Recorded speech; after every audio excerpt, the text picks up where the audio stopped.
This video is brought to you by Storyblocks, the stock media website for all of your stock media needs, video, and so much more.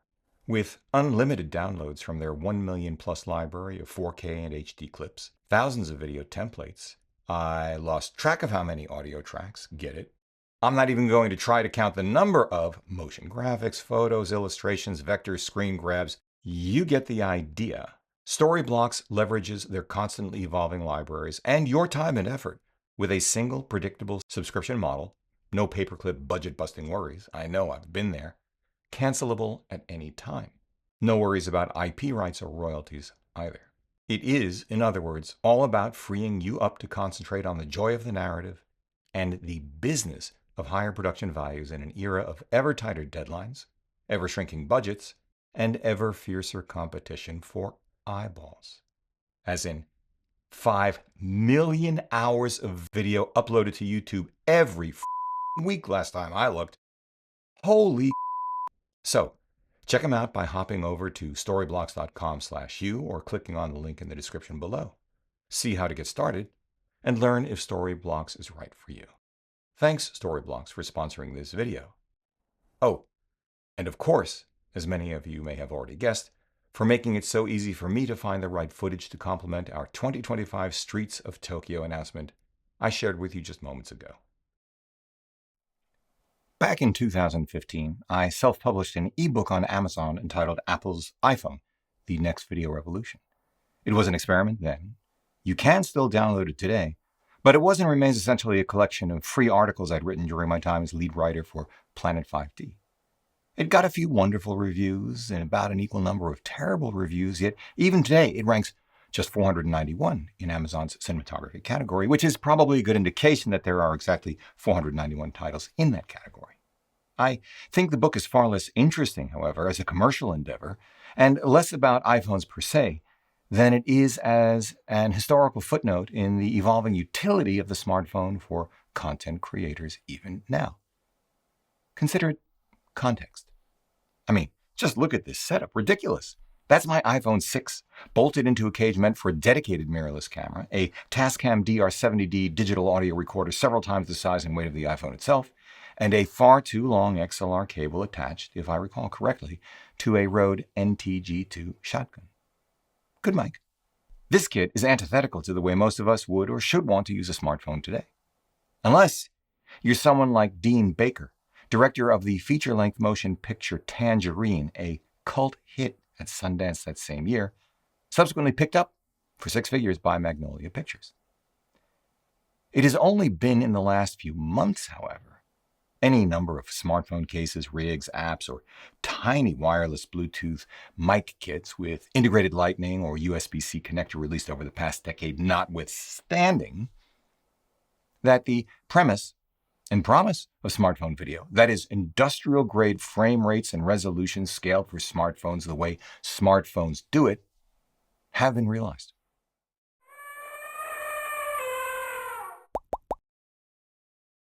Hey everybody, I'm Hugh Brownstone for The Reblind Man and an Elephant, and today I want to talk to you about 2 new products which I think so fundamentally alter the utility of a smartphone for what we do here on the channel, that our next smartphone may well become our primary video camera for on-location, short-form B and A-roll shooting.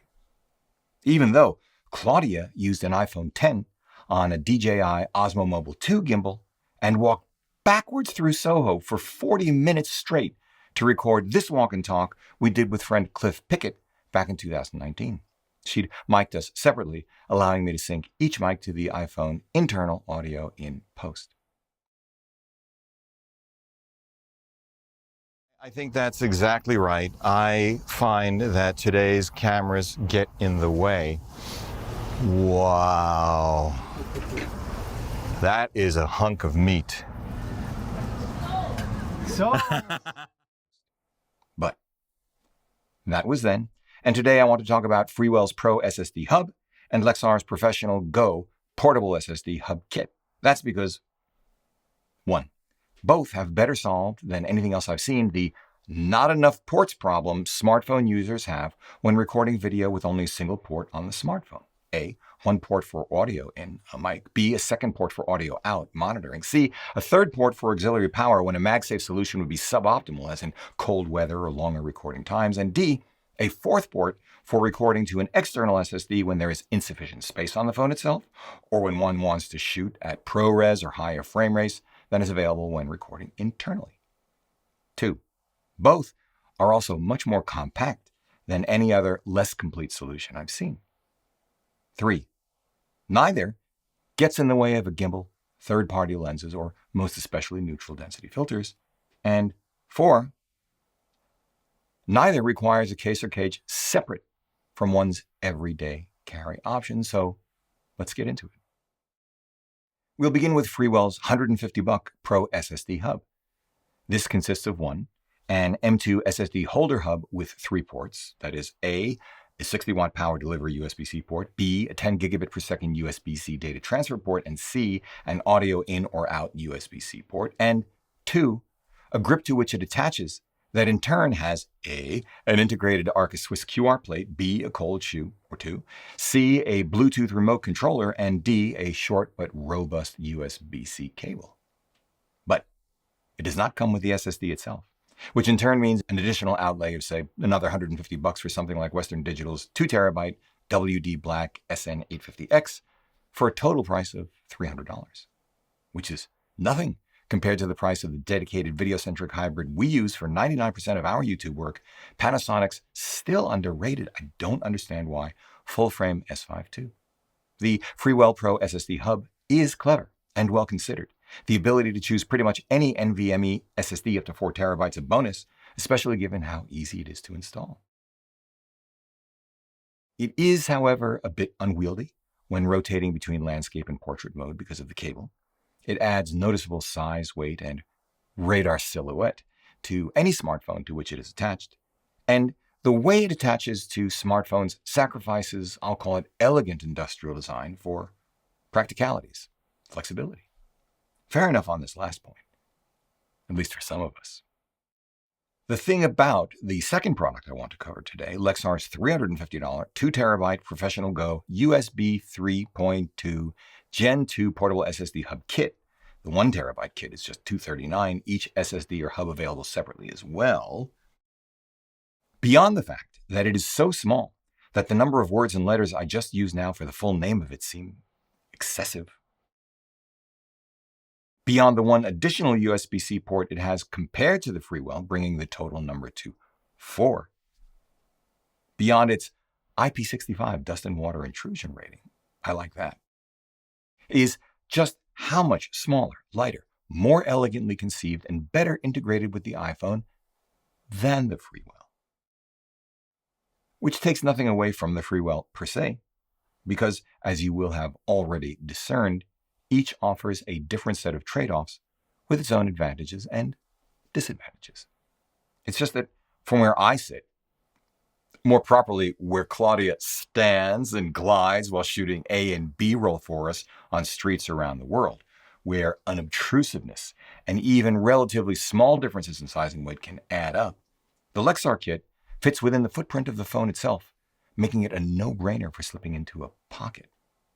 What the Lexar kit doesn't have is the Freewell's grip. It doesn't have the Bluetooth wireless remote controller. It doesn't have the same storage flexibility. These can, to some of us, amount to overwhelming advantages compared to the Lexar. The Freewell is also more robustly made, significantly better as far as heat sinks are concerned. In either case, what both hubs allow is the ability to record ProRes out to the external drive up to 4K 120p, while simultaneously recording audio directly through an external mic via the second port and receiving power via the third. What I would not do, however, is attempt to MacGyver a battery directly to the package. I'd rely instead on a long cable running underneath a sleeve down to a power bank in one's pocket. And whichever solution you choose, I will remind you that Sean Baker's crew used a freaking Steadicam, not just any old gimbal and lights. Specific shortcomings of each beyond what I've already discussed? Well, most immediately and importantly for what we do and how we do it, neither has a dedicated headphone jack. Freewell literature indicates its audio port can be used in or out, but that doesn't allow for real-time monitoring. A quick phone call with support at Lexar revealed that although it has one more port than the Freewell, none of its ports can be used for audio out. That just seems like an oversight. Then again, this can be mitigated somewhat by using a receiver with an integrated headphone jack like the DJI Mic 2. Still, I'd rather hear what is actually reaching the phone in real time. And while we're at it, I'd much rather have the onboard active cooling of an S5 II for anything beyond a few minutes of recording. But what does this mean for you? Well, first, smartphones and the accessories for them have come a very long way over the last 10 years. If you're looking to become a YouTuber and consider your smartphone to be a sunk cost, as I would because you already own it, for anywhere between $240 and $350 more, plus another $100, $200, or $300 for a very decent wireless mic that you'd want to pony up for irrespective of camera, you're set for somewhere between 90 and 100% of what most content creators need. No requirement to master the ridiculously complex menu system of, or drop the coin for, a dedicated vlogging camera and lenses for it. Then again, there are a number of reasons why you might choose not to use a smartphone for your video work, as I've already mentioned. But there are others. That big bright screen works best only when your frame is directly in front of you. Many smartphones auto-dim or heat up far more quickly than you might imagine, every one that I've ever had in hand. You don't have access to your phone while you're using it as a camera. It doesn't have the flexibility or image quality of a larger sensor camera with interchangeable lenses.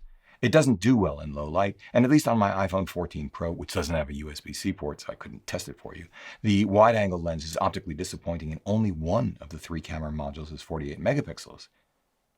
And not all megapixels are created equal.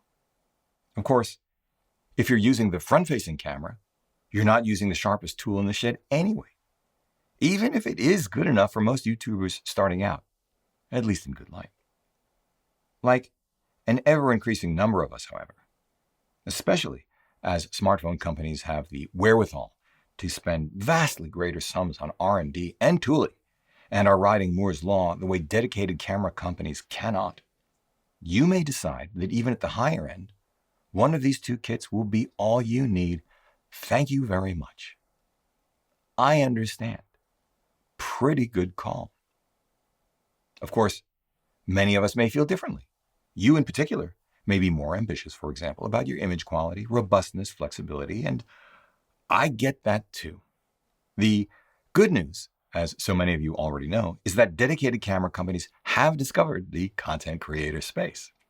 When it comes to what I'll now call traditional hybrid mirrorless cameras, Sony paved the way courtesy of its ZV series, currently ranging in price from $500 for their 1-inch sensor-equipped fixed 20mm full-frame equivalent lens ZV-1F, through their $1,100 kit lens included APS-C ZV-E10 Mark II now, all the way up to their full-frame ZV-E1. Canon responded to this market opportunity with their rather odd $385 19mm full-frame equivalent fixed lens PowerShot V10. Nikon joined the fray with their $700 kit lens included APS-C Z30. Panasonic then released their $1,500 kit lens included full-frame S9. And most recently, Fujifilm launched their $900 kit lens included APS-C XM5. But what about arguably the single most compelling alternative to these cameras, which isn't a smartphone? That would be, I think it fair to say as of this recording, in February 2025, DJI's Osmo Pocket 3 with its permanently integrated and tiny gimbal, built-in wireless receiver for use with DJI's own wireless mics, hallelujah, and rotating screen allowing one to see oneself as the camera sees it even in selfie mode, which no smartphone can do when using anything other than the lower spec front-facing selfie camera, never mind the Osmo Pocket 3's price advantage, currently on sale for just $400 on Amazon and elsewhere. All of which is to say, in the end, as is pretty much the case with everything these days, we are spoiled for choice. The right choice, again, as pretty much anywhere else, is the one that most effectively and efficiently comports with your budget, use cases, priorities, sensibilities, capabilities. Again, you get the idea, but dang.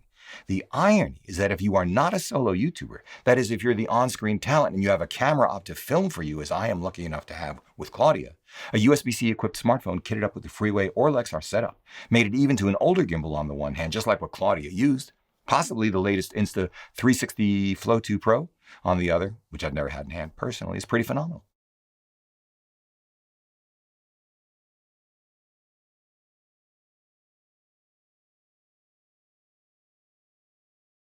A single decade, this last decade in particular, has made a world of difference. Just look, for example, at the number of six-figure subscriber YouTube car channels out there, using nothing more than an internally recording, no log necessary, no ND filter necessary, sometimes gimbal-equipped smartphone with just the front-facing camera. Or check out Marques Brownlee's relatively new, already 1 million plus subscriber car channel called Autofocus. Get it? And you'll see he's doing fine without anyone's help, relying solely upon a smartphone. He points at himself, selfie side at that. No gimbal, never mind a red cine camera in sight. Ditto for those of you more interested in current events than current charging rates for the latest EV stations.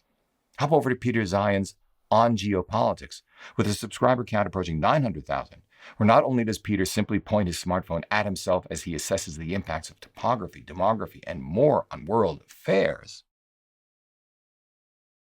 but he does this holding it in his hand while hiking at high elevations around the world, which is some kind of flex. Good for you. But for all of what we've just covered together today, the best advice I can offer you, I think, especially if you're just starting out as a content creator, is of course not about gear at all. I recognize this is going a bit far afield, and it is just one man's opinion. But it's this. I think the keys to a successful YouTube channel are A, being authentic, unique, knowledgeable, disciplined, hardworking, honest, and easy to work with.